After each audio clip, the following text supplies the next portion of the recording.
My roommate called me ugly, so I made her cheat on her boyfriend. Back in college, I was the insecure type. The type to glance at myself on every reflective surface I passed by. The type to change outfits 5 times before going out with my girlfriends. The type to spend every weekly paycheck on falsies, acrylics, and new makeup or skincare. But there was one thought that kept me sane. People probably don't see me as ugly as I see myself, but my roommate Tiffany made it her mission to prove me wrong. At first, it was subtle. She would never like or comment on my posts, while being the world's biggest hype queen for our other friends. She'd never give me compliments, even if I complimented her. But after a month or two, it escalated. She started cropping and even photoshopping me out of group photos. One time, Tiffany even spammed me with like 50 glow-up tips YouTube videos in one single day. But still, none of this was bad enough to raise any alarm bells, because I figured that if I wasn't so ugly, she wouldn't have to do all that. So in my head, it was basically my fault. I know that sounds pathetic, but that's just how you see the world when you're insecure. Anyway, one time, we were all getting ready, me, her, and 4 of our other friends, in our dorm. I remember being really excited because it was St. Patrick's Day weekend. At this point, we had already started drinking, which meant I was just tipsy enough to not feel so insecure. "I'm so glad you're wearing makeup, Abby. Maybe a guy will actually choose you," Tiffany exclaimed, making my smile falter. All our friends turned to look at her with disdain. You see, she usually only said stuff like this in private, but I guess I had let it slide so many times that she finally got the confidence to say it in public. Well, I genuinely took what she said as a compliment. So I just thanked her, and soon we were all getting groovy to Justin Timberlake again. And then came the best part of the night. Picture time. With me behind the camera, of course. I was yelling out advice for poses when Tiffany turned to our friend Grace. "Wow, Grace, I mean just, wow, like look at you." So we all started hyping her up.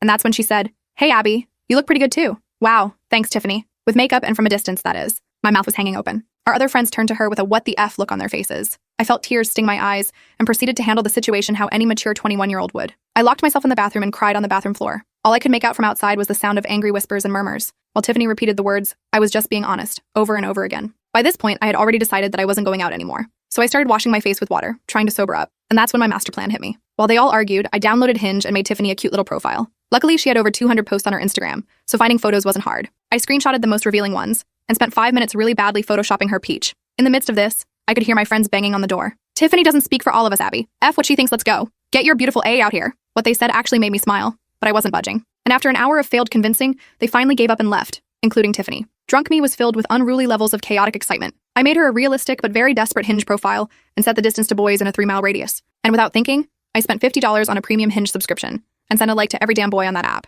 What's your opinion on biting? Would I be in danger if I sat on your lap? What would you do if I whispered your name with no clothes on?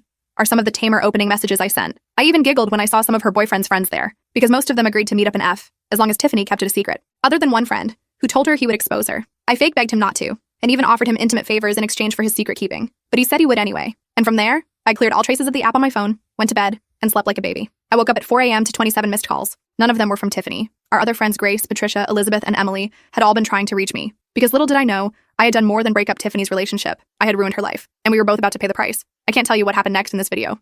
The full story is on my channel.